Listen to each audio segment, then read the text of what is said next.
आई kitchen मध्ये नमस्ते. मी बनवते आमरस. आता इथे भरपूर असं आंबे आहेत आणि पिकलेले आहेत. जेव्हा तुम्हाला आमरस बनवायचा असेल तर आंबा आहे ना असं बघून घ्यायचं की जास्त पिकलेलं आहेत की काय, तर त्याच्या देठावरून समजतं.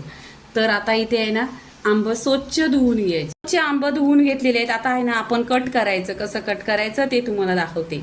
इथे खूप असं आहे ना पिकलेलं घ्यायचं आणि छान असा खुशबू पण येतोय, कलर पण खूप छान येतोय.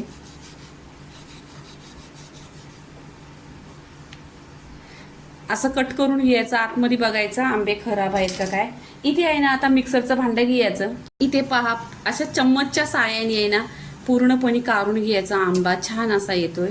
इथे पूर्णपणे आंब्यातला रस बघा काढून घेतलेला आहे. आता इथे मिक्सरचा भांडा घेतलेला आहे. मिक्सरच्या भांड्यामध्ये आहे ना आंबे खूप गोड आहेत, तरी पण मी 1 वाटी साखर टाकते आहे. 1 वाटी साखर टाकल्यानंतर आहे ना तुम्हाला जर आताच आमरस खायचा असेल तर त्याच्यामध्ये दूध टाका, आणि आता लगेच खायचं नसेल तर दूध टाकू नका.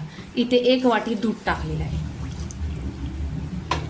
आणि तुम्हाला कलर असाच पाहिजे, जसा आंब्याचा कलर आहे असा कलर पाहिजे. आता इथे 1 वाटी आहे ना बर्फ टाकायचा. बर्फ ह्याच्यासाठी टाकायचा की त्याचा कलर काला नाही झाला पाहिजे. आता मिक्सरला छान असा आहे ना ज्यूस बनवून घे. इथे आहे ना आमरसचा आंबा बघा छान असा मिक्सरला पिसून घेतलेला आहे आणि कलर पण बघा एकदम सुरेख कलर असा आलेला आहे आणि छान असा पिसलेला आहे. इथे तुम्हाला चालणीने घालायचं वगैरे काही नाही, याच्यामध्ये काही नाही. आता आहे ना इथे मी भांड्यात ओतून घेते, तुम्ही पहा. इथे पहा कलर पण पहा एकदम सुरेख आणि दिसायला पण एकदम छान दिसतोय. तर बघा आपल्या घरच्या घरी आमरस बनवायला 1 नंबर असा टेस्टी.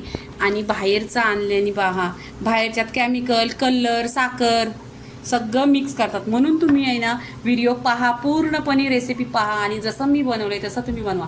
तर आमरसची रेसिपी पूर्णपणे झालेली आहे. लाईक करा, शेअर करा, सबस्क्राईब करा आणि नेहमीच पीत राहा. धन्यवाद.